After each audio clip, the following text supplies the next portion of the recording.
Este es el minuto uno de la sexta edición ya del Catedralscopio. Seguimos con Ana Azanza y seguimos en la sillería, en el altar mayor. Qué sitio más bonito, cuánto arte encierra. Nos daremos una vuelta por San Miguel de Alalar con su prior, con Miquel Garciandía. De nuevo, Alejandro Aranda nos explicará esas cosas que solo sabe él, bueno, solo sabe él explicarlas como las explica. Y cerraremos el tema con luz, poniendo luz a la luz. Don Ramón Goñi, nuestro jefe de mantenimiento eléctrico, nos explicará su trayectoria de más de 30 años en la catedral y en el museo. Lo dicho, empezamos ya, Catedralscopio.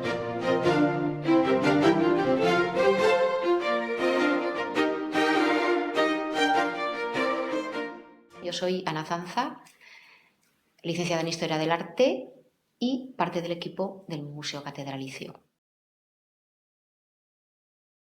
Bien, yo creo que Ana, hola. Hola, ¿qué tal? Mi compañera Ana, con la que hemos compartido durante esta será la tercera semana, donde hemos estado de forma muy cómoda en el altar y más concretamente en la sillería, como las sillas.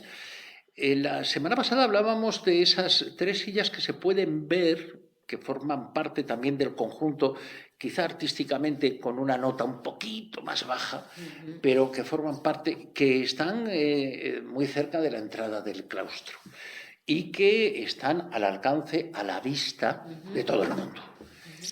Pero así como de rondón, el otro día, Ana, mencionaste una palabra, misericordia.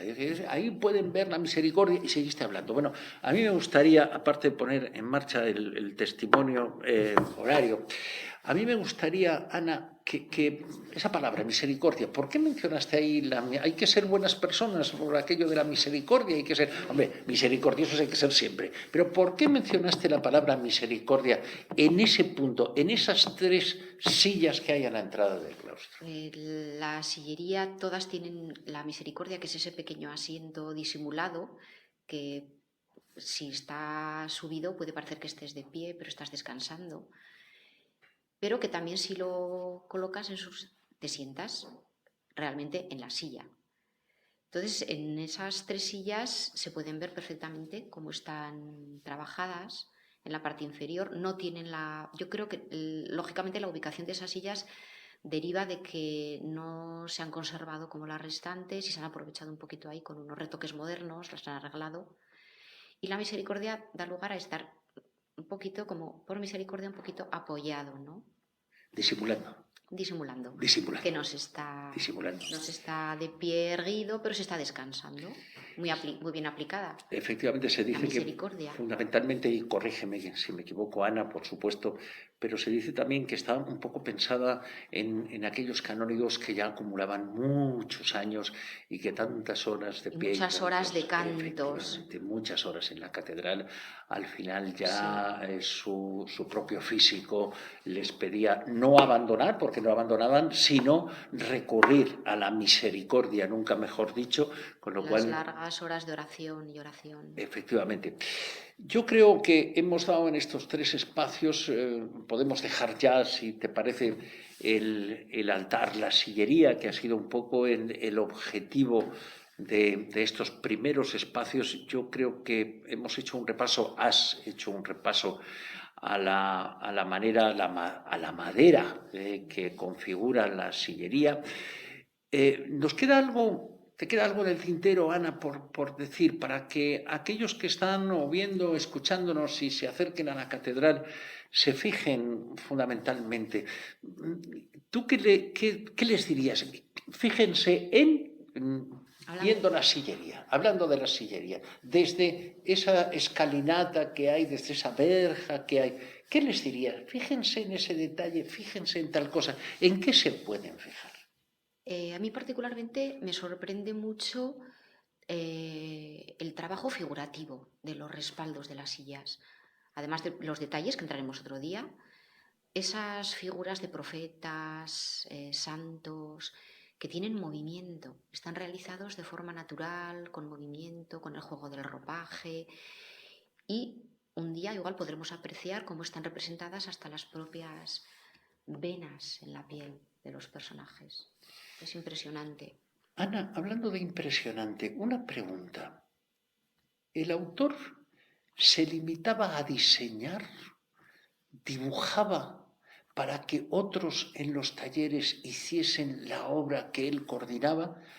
¿O era persona de ponerse, pido disculpas, un chándal, y cogía el cincel, el martillo y se ponía él con un trozo de madera en bruto hasta que lograba sacar el boceto que él mismo había dibujado? ¿Cuál era el proceso para hacerlo? Él coordinaba, él le decía a los, vamos a llamarle así, a los obreros, a los... ¿Cómo era el proceso hasta ver la obra terminada, hasta ver una de esas sillas terminadas? Yo creo que partiendo lógicamente de una visión global de la propia pieza, de la pieza en bruto, luego está el dibujo, la imaginación del artista y lógicamente la implicación en el trabajo día a día, como un maestro, aparte de maestro, como un carpintero más, tallando la piedra, tallando la madera. Nunca mejor dicho, Involucra. se manchaba las manos, se untaba las manos. Totalmente. Se untaba las manos. Sí. Bueno, pues antes de abandonar, nos queda un minutillo, Ana, antes de abandonar aunque yo creo que están, por mi parte, muy mal empleado el verbo abandonar, porque la catedral no se abandona nunca, se lleva uno el recuerdo, se lo lleva puesto. Último detalle de la sillería. El resumen final que les haces a tus acompañantes cuando ya vas camino de otro lugar. Lo último de la sillería del altar. Cuando he tenido la ocasión de entrar, que tampoco han sido muchas, pero he entrado en algún grupo de chicos de FP que estudiaban carpintería o algún grupo que ha pedido el favor de conceder y hemos pedido el permiso, a mí la sillería me resulta acogedora. No sé si por la forma circular, por la calidez de la madera. La sillería te acoge. Yo me siento acogida por la sillería. Bueno, pues a ver si nos acogen los que nos siguen la próxima semana. ¿Adelantamos tema o lo dejamos en la incógnita de a ver de qué hablamos? ¿Lo dejamos? ¿Iremos de hierro? ¿Iremos de madera? No, de madera ya hemos hablado, pero hay mucha más madera en la catedral. ¿O lo dejamos con incógnita? Y la semana que viene veremos. Muy ¿De acuerdo? bien, perfecto. Gracias, Ana. Hasta luego.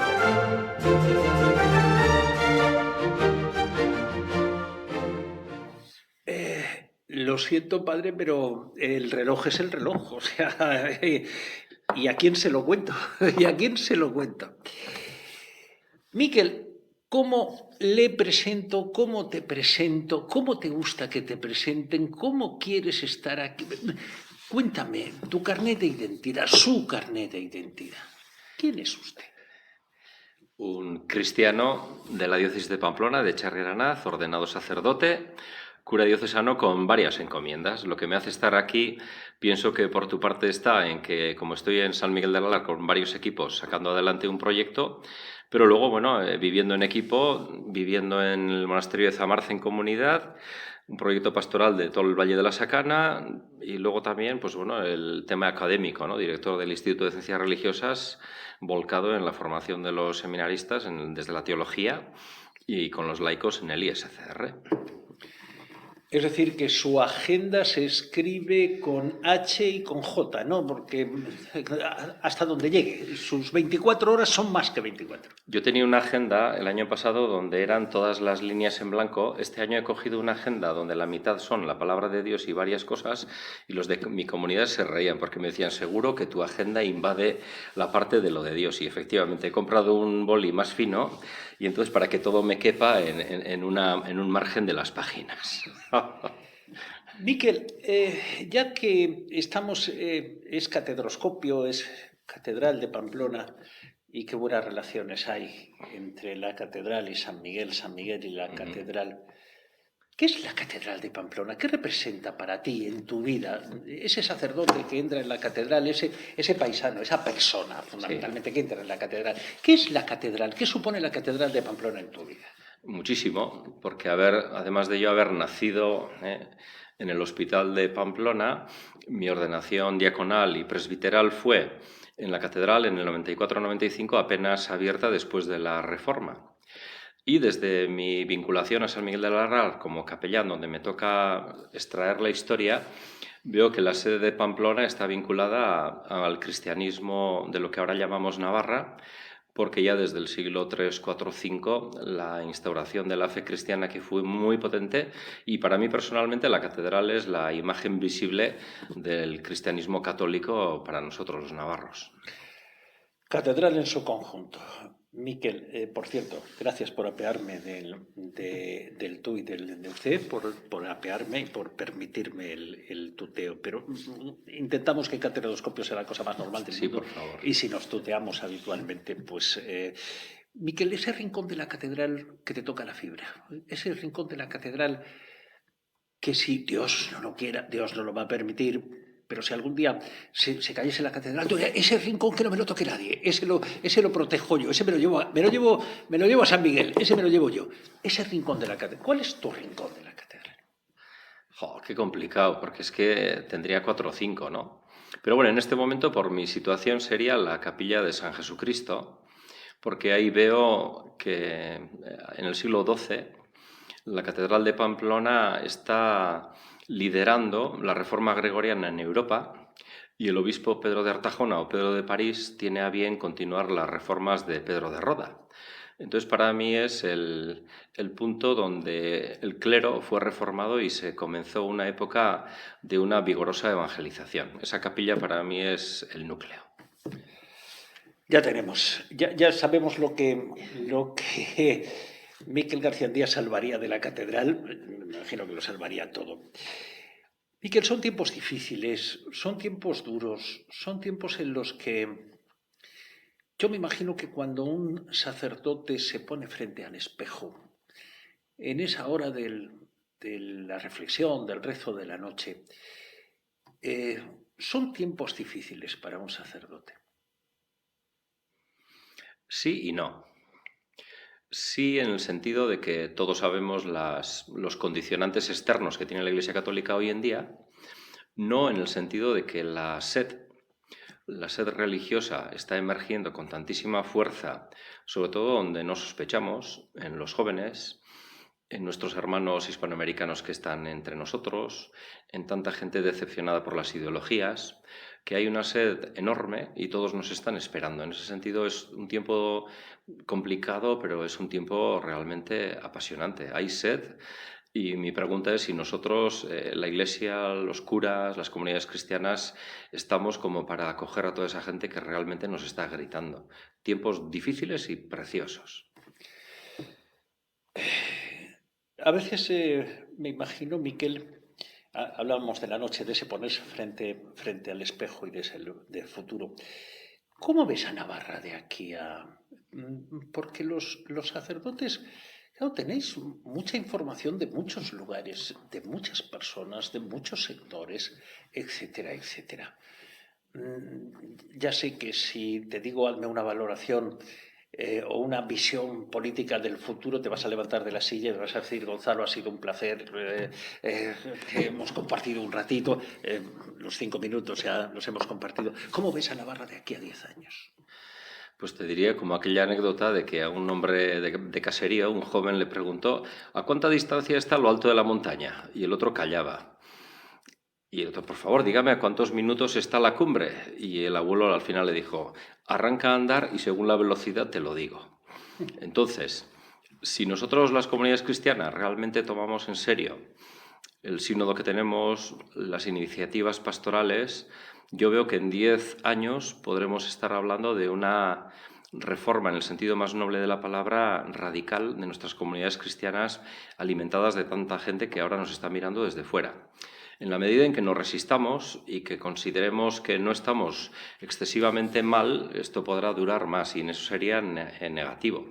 Y te diría con una frase, o sea, La transformación y el cambio vienen cuando el dolor de estar como estamos es mayor que el dolor de lo que se supone que es salir.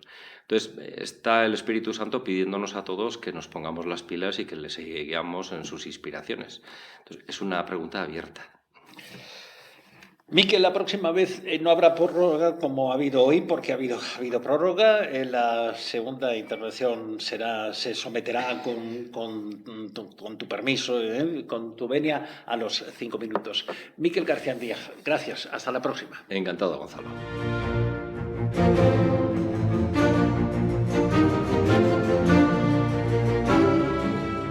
El Museo Diocesano, el Museo de la Catedral de Pamplona, abre todos los días sus puertas a las 10:30 de la mañana, de lunes a sábado, solo se descansa el domingo, y en horario de invierno cierra la puerta a las 4 de la tarde, lo cual no significa que todavía haya margen de 1 hora para ver el museo.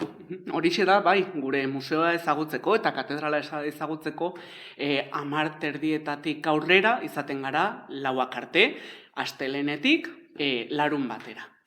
Habitualmente el museo abre sus puertas también los días festivos intersemanales. No todos, algunos. Insisto, la inmensa mayoría. Ante la duda, hay que llamar al museo, donde les atenderemos y donde les informaremos si ese día festivo intersemanal estamos abiertos o no estamos abiertos. Argi da hori, jaiegunetan irekita edo itxita gauden jakiteko, museoarekin kontaktatu egin behar da, bai telefonoz edo bai e-mailaren bidez.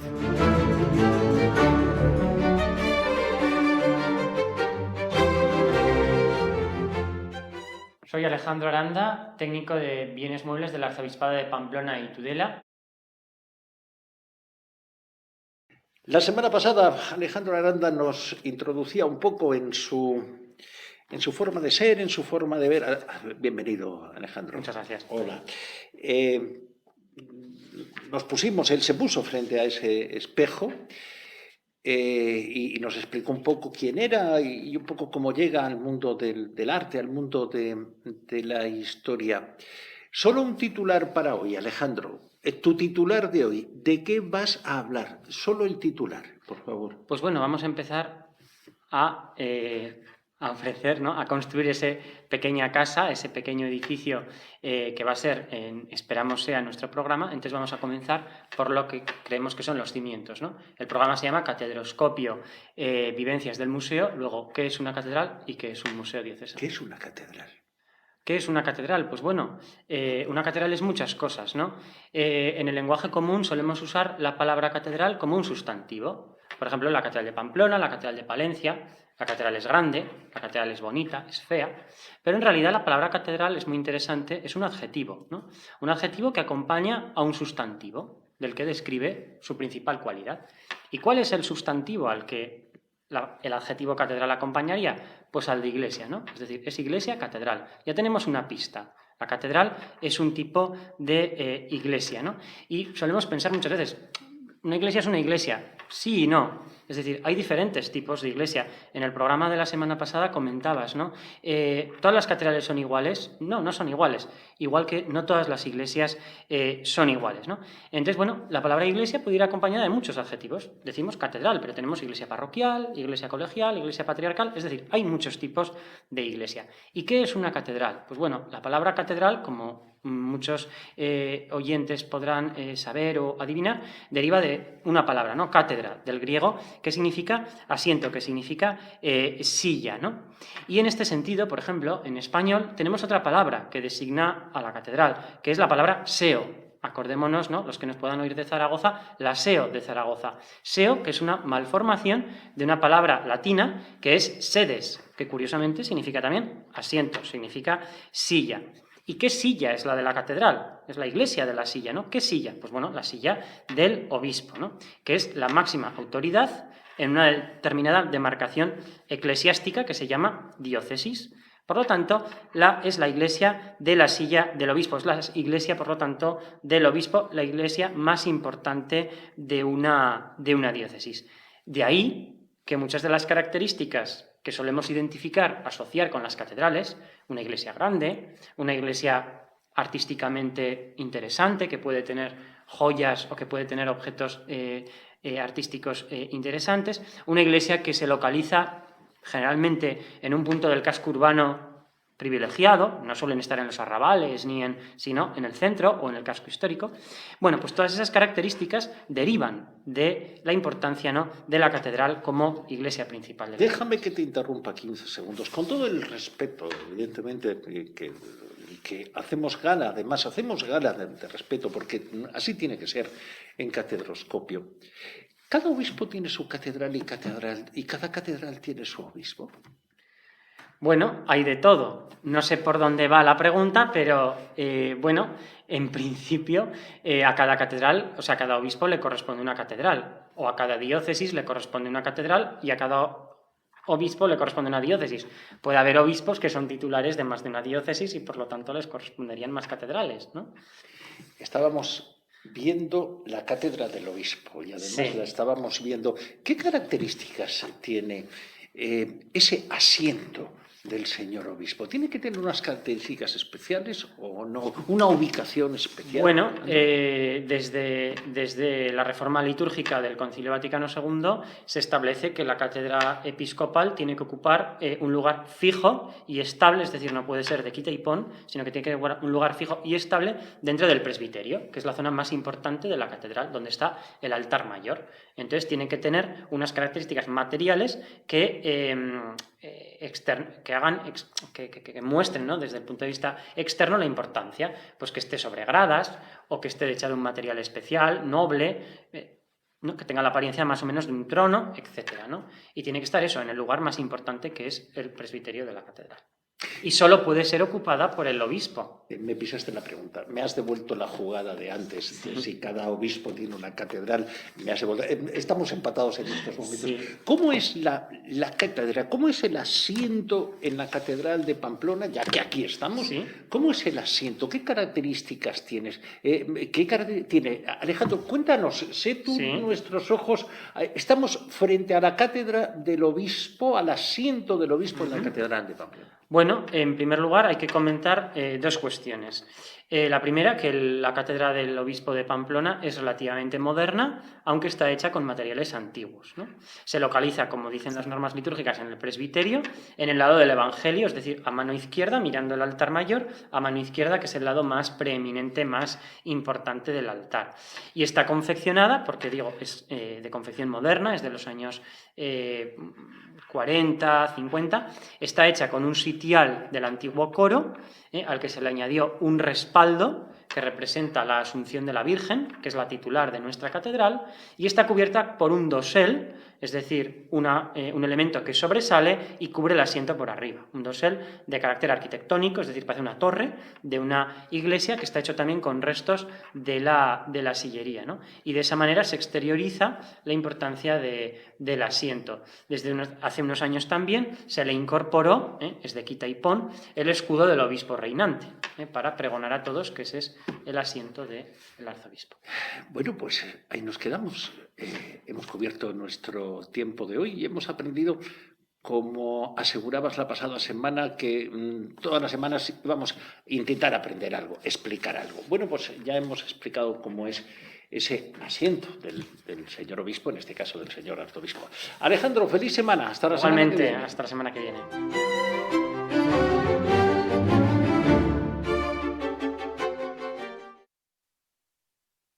Estoy casi convencido que cuando entran ustedes en la catedral o en cualquier estancia del museo diocesano, se habrán percatado lo bien que está iluminado, porque además no solamente para ver la estancia, que también, sino para ver cualquier obra de arte, una talla, un cuadro, la luz es imprescindible. La luminosidad de la catedral, de las estancias, es una parte fundamental de esa visita. Y tenemos a un responsable. Ya sé que lo que digo es difícil para mí separar la cuestión profesional de la cuestión de amigo, y Ramón Goñi es amigo, y aparte que un buen profesional. Bienvenido, Ramón. Hola. Hola, ¿qué tal? Bueno, pues el responsable de que se le dé a un interruptor o a decenas de interruptores y todo funciona y todo se ilumina, es don Ramón. Ramón, ¿cuánto tiempo en la catedral? ¿Cuánto tiempo llevas en la catedral? Pues 30 años ya, Solo. desde el año 92. Exageradamente casi podrías decir que no iluminaste la coronación de Carlos III de milagro, ¿no? Casi, por poquito, por poco. ¿Cuántos metros de cable hay en la catedral? ¿Se puede calcular? Tírate de la moto como habitualmente se dice. Pues solamente cable de datos habrá unos 6 kilómetros más o menos y cable eléctrico pues habrá unos 30 kilómetros por ahí más o menos. 30 kilómetros de cable, que han habido que irlos tirando poco a poco de metro en metro, no de kilómetro en kilómetro, sino de metro en metro. Vale. ¿Qué sientes cuando ves en el teléfono? ¿Qué notas? ¿Qué pasa por tu cabeza cuando a una hora normal suena el teléfono? Te recuerdo que tenemos cámara también y que esa expresión que has hecho con el rostro se ha quedado grabada, en la cámara la ha captado. ¿Qué notas cuando ves Catedral de Pamplona en la pantalla del móvil? Pues es un momento importante de preocupación porque como la instalación es tan extensa, pues y que es un sitio de pública concurrencia, pues es hasta que me dicen lo que ocurre, pues es un momento un poco tenso. Es como cuando en un cuartel, en un parque de bomberos, suena la sirena. A ver qué pasa, a ver de qué va el tema. ¿Cuántos puntos de luz pueden haber entre la catedral y el museo, Ramón? Pues unos 1.500, 1.600 puntos por ahí. Si hace 30 años, cuando entraste por primera vez en la catedral, cuando te hiciste cargo de esa responsabilidad del mantenimiento, sobre todo del mantenimiento eléctrico, ¿alguien te hubiese dicho que en esos 30 años el tema técnico iba a evolucionar como ha evolucionado? ¿Te lo hubieses creído? ¿Qué va, qué va? Esto, cuando se hizo la instalación de la catedral, se puso la última tecnología, que hoy ya se nos queda corta, que ahora los sistemas que estamos poniendo en el museo son infinitamente más completos, con unos sistemas que dan al usuario unas capacidades que antes eran impensables. Es cierto, y se lo explico y se lo pregunto al técnico, es cierto que para decir que un lugar esté bien iluminado, tú puedes leer el periódico sin gafas. ¿Esa es una medida de luminosidad? Bueno, no. No es así. No es así. No es así. No, porque las obras de arte tienen una cantidad de iluminación que no precisamente puede ser para leer, tiene que ser para leer porque la luz, según qué luz degrada la obra de arte o degrada, pues muchas veces causa unos brillos que hay que evitar, hay que bajar mucho la iluminación. No es exactamente así. No es lo mismo el Museo del Prado que una catedral, es distinto. Ramón, ¿cuántas veces has discutido cariñosamente con los técnicos, con arquitectos, con artistas, con ingenieros? ¿Cuántas veces has discutido? Me imagino que en estos 30 años, muchísimo. Yo creo que casi todas las semanas. Algún día sí. Bueno, me imagino, Ramón, que las Semanas Santas las habrás respetado. Esas las he respetado. Esas no, pero el resto, 51 semanas al año, sí. Discusión. Sí. Has hablado de miles de puntos de luz. Lo que tampoco se esperaba y lo que has vivido, no solamente en la catedral, ha sido a nivel de toda la sociedad, Ramón, la evolución hacia el ahorro energético, la evolución hacia la contaminación lumínica, porque sí, porque ya que tenemos luz, pues pon una bombilla de muchas, no, oiga, pero si aquí con menos, todo eso también se ha vivido en la catedral, ¿no? Sí, hoy en día estamos consumiendo el 10% de lo que se consumía hace 25 años, el 10%. Lo que ocurre que el precio del kilovatio se ha disparado de tal manera que pagamos pues mucho más. Pero bueno, pero lo que es consumo eléctrico, pues es ahora el 10% de lo que era antes.